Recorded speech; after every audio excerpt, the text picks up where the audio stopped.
le journal.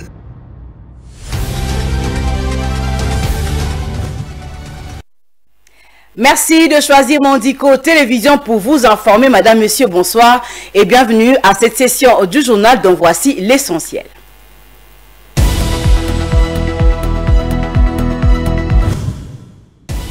À la une de l'actualité, plus d'1 million de déplacés en situation alimentaire difficile en raison de l'activisme déstabilisateur du 1-23 soutenu par le Rwanda. Plusieurs alertes font appel à plus de considération de cette menace humanitaire. La fameuse loi Tchani, encore controversée dans l'opinion, a été déposée comme proposition de loi à l'examen au cours de matière de cette session de mars à l'Assemblée nationale par les députés nationaux. La mission de la délégation des leaders de la paix s'est poursuivie au pays. Après l'étape du Parlement, l'ancien Premier ministre français Jean-Pierre Raffarin et ses délégués ont rencontré les présidents de la Commission électorale nationale indépendante, Denis Kadima, pour s'enquérir de l'évolution du processus électoral.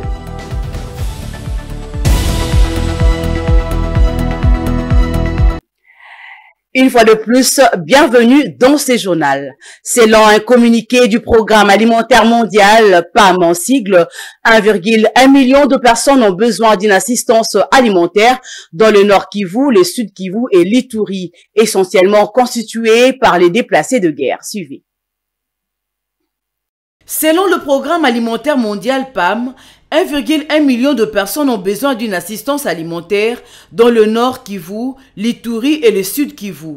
Parmi ces personnes, il y a essentiellement les déplacés de guerre. La récente avancée du M23 dans le territoire de Massissi au Nord Kivu a compliqué davantage la situation, provoquant de nombreux déplacements massifs vers Goma et vers la province voisine du Sud Kivu. Selon l'agence onusienne qui lutte contre la faim dans le monde, 10 000 nouvelles familles se seraient installées dans le camp de Boulengo et de Lushagara autour de Goma au cours des dernières semaines. Et les familles installées depuis 2 mois dans les camps de Niragongo et de Rutshuru ne peuvent toujours pas rentrer chez elles en raison de la reprise de combat malgré les cessez-le-feu annoncés pour le 7 mars. Le PAM rapporte aussi que de nombreux villages situés le long de la route Goma-Rutshuru se sont vidés. Les personnes déplacées dans l'est de la RDC ont besoin de nourriture, d'eau, d'hygiène et d'assainissement, ainsi que d'éducation pour leurs enfants. La situation est aussi inquiétante dans la province de l'Ituri, où la coopérative pour le développement du Congo, Codeco, et des groupes armés de forces démocratiques alliées ADF profitent du fait que les FARDC se concentrent sur la crise du Nord Kivu. Rendons-nous à l'Assemblée nationale. L'adoption et examen du calendrier des matières de la session ordinaire de mars 2023 à l'Assemblée nationale qui va essentiellement porter sur les questions politiques et sociales. Ces calendriers prévoient aussi l'examen de la proposition de loi sur la congolité de Noël Tchani. Regardez.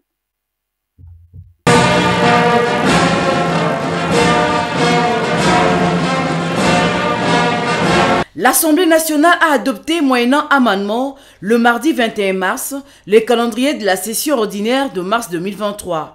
Ces calendriers a notamment la très controversée proposition de loi sur la congolité de Noël Tchani, portée par le député Nsingi Pouloulou. Cette dernière ne figurait pas dans le projet du calendrier. Au moment du débat, le porteur de ces textes a rappelé au président de la Chambre basse du Parlement de l'oubli ou l'omission de sa proposition de loi dans le projet du calendrier. Christophe Mbosso a demandé à Nsingi Pouloulou de présenter l'accusé des réceptions au bureau du rapporteur et la proposition sera reprise au calendrier de matière de cette session. L'alignement de cette proposition de loi au calendrier de la session est une étape. Sa programmation pour débat en est une autre. L'examen de cette proposition de loi requiert préalablement la révision de la Constitution. Son examen est impossible au stade actuel au motif que l'article 219 de la Constitution interdit sa révision pendant notamment l'état de siège. Tout à fait autre chose. Le président de la Commission électorale nationale indépendante, Denis Kadima Kazadi, s'est entretenu mardi 21 mars avec une délégation de la Fondation Leader pour la paix, conduite par son président Jean-Pierre Raffarin, Premier ministre honoraire de la France. Le déroulement du processus électoral en cours, en conformité avec les calendriers électoraux publiés par la Commission électorale nationale indépendante, était au centre des échanges entre le président de la CENI, Denis Kadima Kazadi, et la délégation de la Fondation Leader pour la paix, conduite par Jean-Pierre Raffarin, président de cette fondation, également Premier ministre honoraire de la France. À l'issue de l'audience, Jean-Pierre Raffarin a explicité la raison de sa visite à la CENI. C'est pour nous un rendez-vous très important et nous sommes heureux de constater qu'un processus ici a été engagé et nous souhaitons vraiment que les élections puissent se dérouler normalement avec la transparence nécessaire. Par ailleurs, le Premier ministre honoraire français s'est montré compatissant au peuple congolais qui fait face à l'insécurité lui imposée injustement par les Rwandais. Notre fondation est très sensibilisée aux douleurs du peuple congolais, à toutes ces personnes qui ont perdu la vie, à toutes ces personnes déplacées, à ces jeunes déracinés, à ces femmes qui ont été violentées, à toute cette population qui a souffert. Et nous voyons bien qu'aujourd'hui, il est nécessaire d'apaiser. Et pour chuter, Jean-Pierre Raffarin a reconnu que les élections sont donc nécessaires à la force d'un État. Toujours dans le cadre de ces audiences, la situation sécuritaire dans la partie est de la République démocratique du Congo était au centre d'un échange lundi dernier au Sénat entre le président de cette institution, Modeste Bahati Lukwebo, accompagné de quelques membres de son cabinet, et la délégation de la Fondation des leaders pour la paix, conduite par l'ancien Premier ministre français Jean-Pierre Raffarin, nous dit Viningali Junior. Avec cette délégation, le speaker de la Chambre haute du Parlement a passé en revue le perspective des retours de la paix dans la partie est de la République démocratique du Congo. Les sujets relatifs aux préparatifs des élections prévues le 20 décembre 2023 en RDC s'est aussi invité à cette rencontre conviviale. Modeste Bahati a brossé à l'intention de ses hôtes la genèse de la crise sécuritaire qui sévit à l'est de la RDC depuis 1994, alors que notre pays avait ouvert ses frontières pour offrir l'hospitalité aux voisins rwandais qui fuyaient la guerre chez eux. Curieusement, ces mêmes voisins convoitent aujourd'hui les ressources de la RDC tout en y sémant la mort et la désolation. Le président du Sénat a en outre rassuré Jean-Pierre Raffarin et sa délégation de la volonté du président Félix Tshisekedi de trouver une solution durable par les voies diplomatiques à cette situation depuis son avènement à la tête du pays. Abordant la question relative aux élections, Modeste Bahati Lukwebo a soutenu que Félix Tshisekedi est déterminé à respecter le délai constitutionnel pour l'organisation des scrutins prévus à la fin de cette année. L'ancien Premier ministre français s'est dit très sensible à la situation qui sévit dans l'est de la RDC. Il a saisi cette occasion pour lancer un appel à la communauté internationale afin qu'elle s'implique véritablement pour le retour de la paix dans cette région de la RDC qui continue à enregistrer de pertes en vies humaines suite au drame qui s'y déroule. Nous sommes très sensibles au malheur des populations qui aujourd'hui souffrent la guerre et qui sont aujourd'hui souvent d'être déportées. Nous sommes très sensibles aux efforts qui sont faits dans tout le pays pour conduire à la paix. Et nous voulons aussi exprimer une préoccupation de la communauté internationale que nous représentons de manière très libre pour que les sujets qui sont ceux de la République démocratique du Congo soient pris en compte par la communauté internationale. À noter que la Fondation des leaders sur la paix regroupe plus de 40 personnalités engagées dans la recherche de la paix à travers le monde. En ce qui concerne la gestion de finances publiques, début ce mercredi du processus censé aboutir à la révision du contrat chinois. Après plusieurs procédures de vérification par l'inspection générale des finances, IGF en sigle, en ce qui concerne la sino-congolaise de mines, SICOMINE en sigle, les conclusions du rapport sur l'exécution du programme sino-congolais seront enfin publiées ce mercredi 22 mars 2023. Commentaire de Bijou Lumuna. C'est ce mercredi 22 mars que l'Inspection générale des finances, IGF en sigle, va publier les conclusions de son rapport sur l'exécution du programme sino-congolais selon des sources proches de cette structure. En effet, le 16 février dernier, l'IGF avait appelé à la révisitation ou résiliation du contrat minier conclu entre la RDC et la Chine depuis 2008. À la suite de cela, un rapport avait été publié après avoir mené une enquête sur l'exécution de ce contrat. Après la publication du rapport de l'IGF sur la nécessité de résilier ou révisiter le contrat minier signé en 2008 entre la RDC et la Chine, une joint venture entre ces deux pays créée à l'issue de cet accord remet en cause les compétences de l'IGF ainsi que la procédure suivie. Dans un communiqué publié le vendredi 17 février, la SICOMIN évoque des critiques et mesures injustifiées à son encontre qui nuisent à son bon fonctionnement et au projet de coopération. Cette enquête menée par l'IGF est encouragée et suivie de près par le chef de l'État Félix Antoine Tshisekedi, qui a par ailleurs évoqué lors du Conseil des ministres du vendredi dernier l'impérieuse nécessité d'une révisitation de contrat de cette convention dans le sens d'un rééquilibrage des avantages visant à garantir les intérêts de la République démocratique du Congo dans l'exploitation de la SICOMIN, la société sino-congolaise créée pour l'occasion. Rappelons que le contrat ayant conduit à la création de la sino-congolaise des mines SICOMIN, chiffré à plus de 6 milliards de dollars américains, portait sur l'échange des minéraux contre les infrastructures. Minéraux extraits du sous-sol estimés à 10 milliards, alors que les infrastructures construites par la Chine ne dépassent pas les 800 millions de dollars. Et puis la question liée à la situation économique de la province du Congo central ne cesse de susciter des réactions au sein de la classe politique de cette province.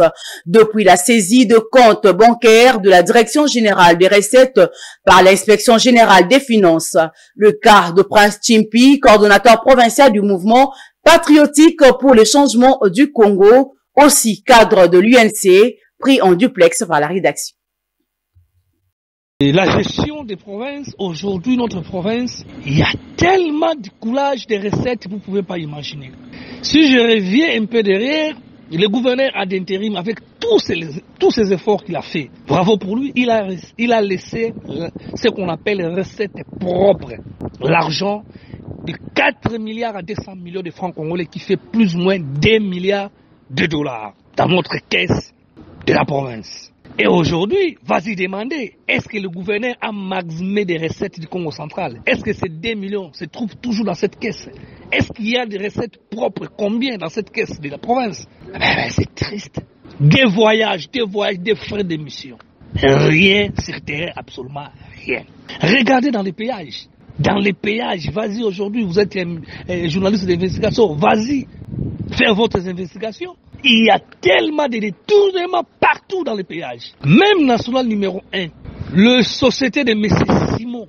M. Simon, le Chinois qui gagne plus ou moins 8 milliards à 10 milliards dans différents péages. Mais les provinces ont une rétrocession, donc ils nous rétrocèdent que 150 000 dollars par mois. Vous imaginez une chose, province comme Congo central, dans tous ces péages, les Chinois qui bénéficient plus ou moins 8 à 10 milliards et ils nous rétrocèdent que 150 000 dollars. Mais les députés sont restés bouche bée, députés provinciaux. Pourquoi? Si c'était le cas, le gouverneur il est là, il est aux affaires. Pourquoi pas de prendre ces contrats qui étaient signés à l'époque de défait Jacques Mbadou, de revoir ces contrats auprès de l'Assemblée, qui dit non, mais ces Chinois vous avez gagné comme ça et la province a gagné comme ça. Mais là, notre province est victime de partout. Régie financière, insécurité, non, tout, partout. Je ne sais pas comment je peux dire.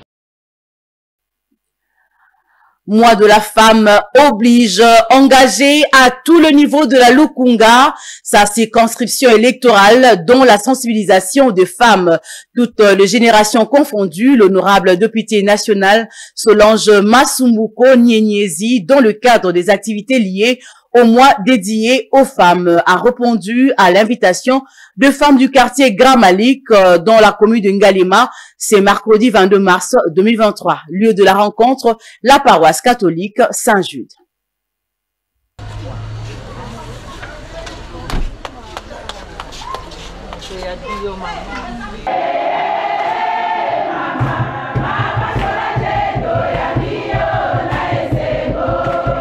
C'est plus qu'un plaidoyer pour l'élu de la Lukunga, l'honorable député national Solange Massoumkou Nyenyezi, toujours plus engagé dans sa circonscription au cours de ce mois consacré à la femme, de pouvoir sensibiliser les femmes, toutes catégories et conditions confondues, sur des questions utiles à leur autonomisation ainsi qu'à leur formation et information. Cela en vue d'impulser ces dernières à des meilleures motivations financières et citoyennes. Profitant de l'occasion d'avoir été invité par les femmes du quartier Grand Malik, dans la commune de Ngalima, en la paroisse catholique Saint-Jude, la princesse de la Lukunga, chaudement accueillie par des mamans enthousiastes de revoir leur fidèle élu, les a immédiatement instruites, abattant rompus sur de nombreux sujets et questions, dont les modalités essentielles à capitaliser pour atteindre une autonomie positive, notamment dans la maîtrise de la numérisation, option capitale pour s'adapter aux innovations et nouvelles technologies du développement et de la microfinance. Par la suite, l'élu de la Lukunga a expliqué à ces femmes qu'elles représentent au Parlement les spécificités concernant le processus électoral à travers l'enrôlement citoyen avant de prêter ses oreilles à leurs multiples préoccupations liées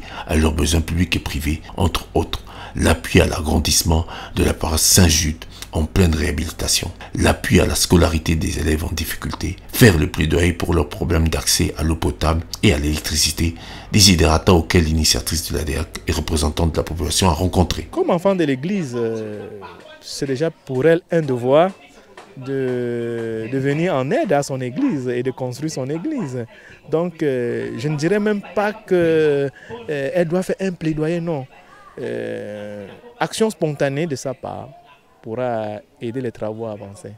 Finalement, pour immortaliser cet échange fructueux sur des notions essentielles entre l'honorable député national et l'une de ses nombreuses bases dans sa circonscription de la Lukunga, un don d'épargne a été fait à plus d'une centaine de femmes réjouies. Une fois de plus, de la légendaire disponibilité et générosité de leur princesse, à savoir l'honorable député national Solange Massoumkou Nyenyezi, toujours à l'écoute de sa base traditionnelle.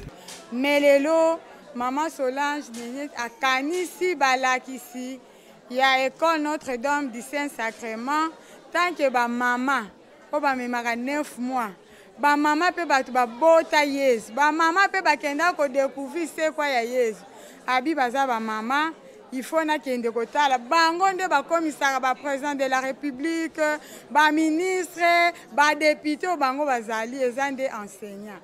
En tout cas na acte wa sali, totondi botondi, tikete nzambe apesa ye mayele bwanya ya kokoba kosa mosala apamba kaka banseignant te na bana bitike oyo bazali na biteli abwakaka bango mwa lisu tika ete makambo na ye nyonso ekende liboso tika ete nzambe apambola ye mosala na ye ekende liboso.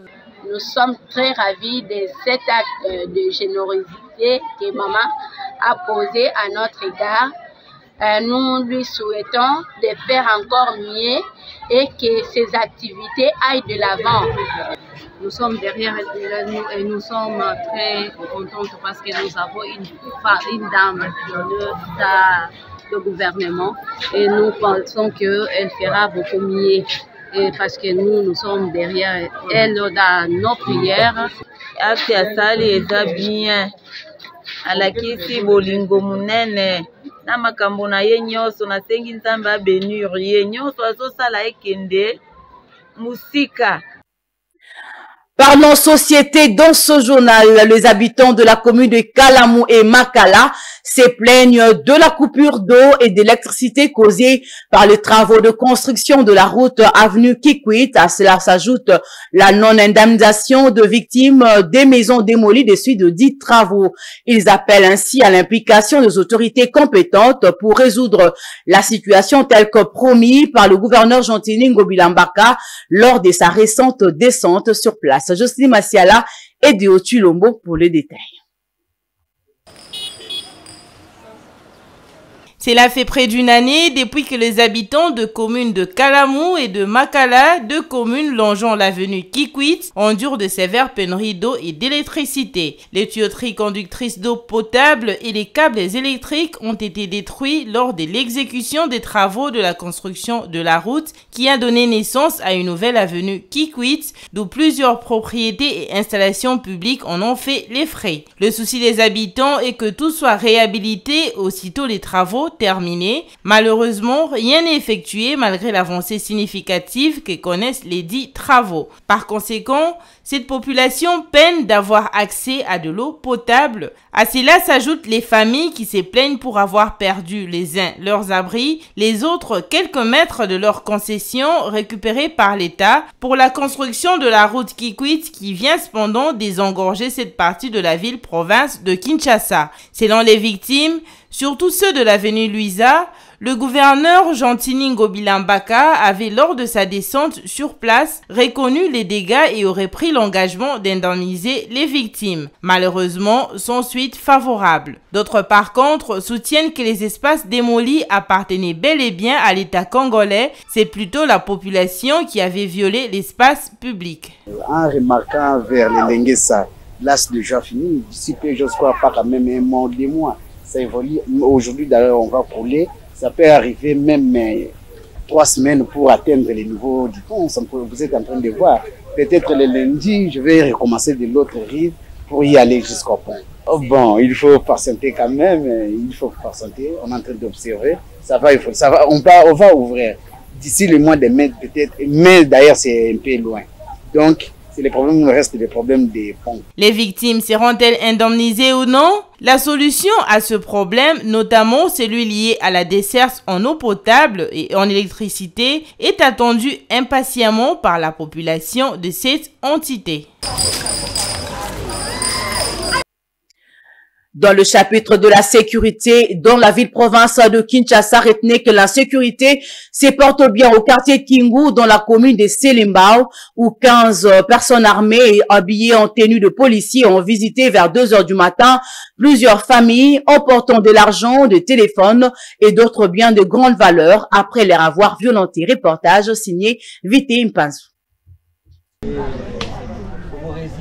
L'insécurité devient récurrente dans la commune de Selimbao, au quartier Kingu, cité Camping. C'est mardi 21 mars, vers 2 heures du matin, une bande de criminels a fait irruption dans plusieurs parcelles situées sur l'avenue Mwango. Ils étaient au total 15 hommes, armés, habillés en uniforme de policiers. Pendant leur opération, ces malfrats ont violenté, emporté de l'argent, des téléphones, des biens de grande valeur, puis ont tenté de violer les filles. Une victime a pris son courage en main pour nous relater le déroulement de cet incident malheureux.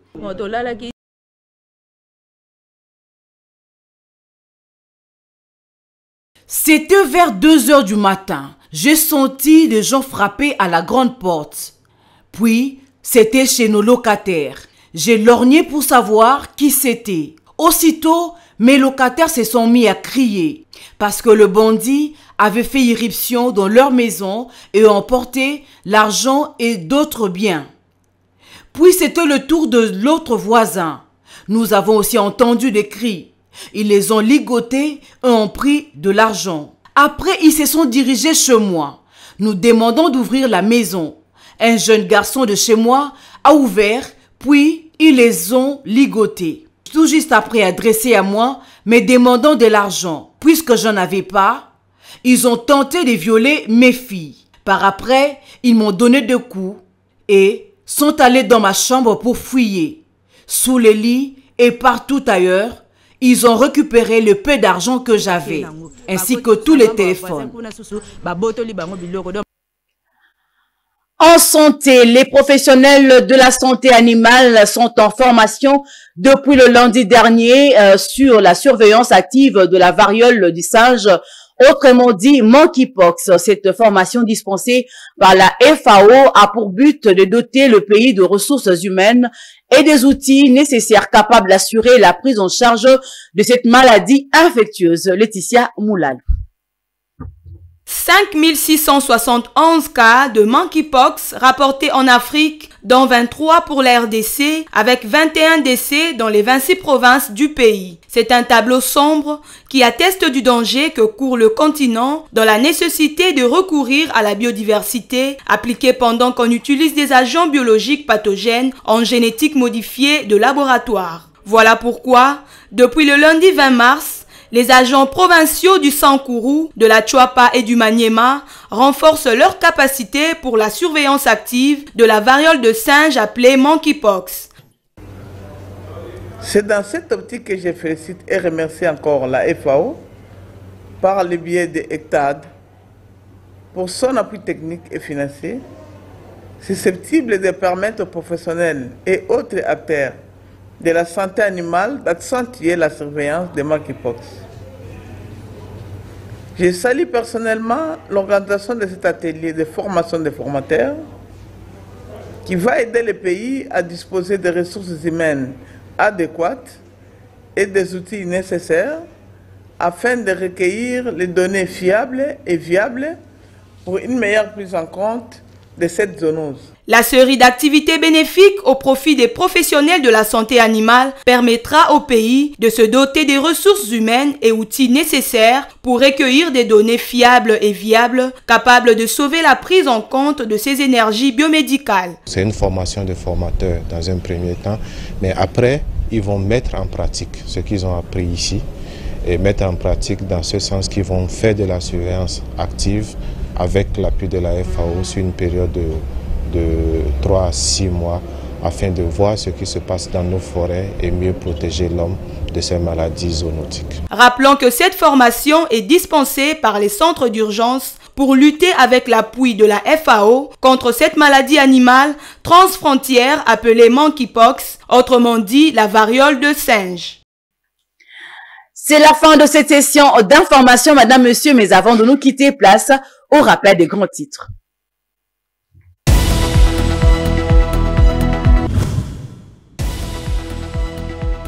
Plus d'1 million de déplacés en situation alimentaire difficile en raison de l'activisme déstabilisateur du 1-23 soutenu par le Rwanda. Plusieurs alertes font appel à plus de considération de cette menace humanitaire. La fameuse loi Tiani, encore controversée dans l'opinion, a été déposée comme proposition de loi à l'examen au cours de matière de cette session de mars à l'Assemblée nationale par les députés nationaux. La mission de la délégation des leaders de la paix s'est poursuivie au pays. Après l'étape du Parlement, l'ancien Premier ministre français Jean-Pierre Raffarin et ses délégués ont rencontré les présidents de la Commission électorale nationale indépendante, Denis Kadima, pour s'enquérir de l'évolution du processus électoral.